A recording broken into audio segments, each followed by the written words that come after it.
মহাবিপদ ভাই, প্রত্যেকটা নেতাকে এত কচু করে কি করছে শুনুন দেখি ভিডিওটা। তাহলে আমি নামবেন কিনা সেটা বলুন। আমি সেই জন্য আমি নামবো না। কিন্তু গাড়ি থেকে উনি না নামলে কোনো কাজই তো আগাচ্ছে না ভাই। আর এবার জয়প্রকাশ মজুমদারকে লক্ষ্য করে ছোড়া হলো। এ তো মহাবিপদ ভাই, প্রত্যেকটা নেতাকে একে একে ধরা হচ্ছে। এবার জয়প্রকাশকে কি করছে দেখুন। এবার জয়প্রকাশ মজুমদারকে ধরা হলো, ওনাকে টেনে হেঁচড়ে নিয়ে যাচ্ছে দেখুন সল্টলেকের অফিসে। ওনাকে কিন্তু কাঁচা ডিম ছোঁয়া হচ্ছে, মারধর তো এখনো করা হয়নি ভাই, কিন্তু কচু করে কি করছে শুনুন দেখি ভিডিওটা। এদেরকে ভিড় করে এটার তো কোনো কথা নয়। তাহলে আপনি নামবেন কিনা সেটা বলুন। আমি সেই জন্য আমি নামবো না।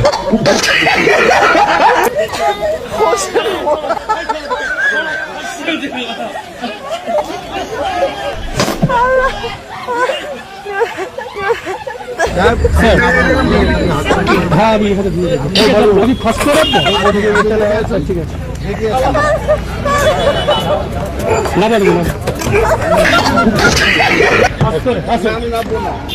আমি এদের মধ্যে দিয়ে নামবো না ওখানটাতে।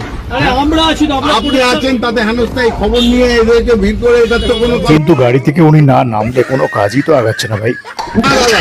আপনি জোর করতে পারেন আমাকে। আমি নামবো না।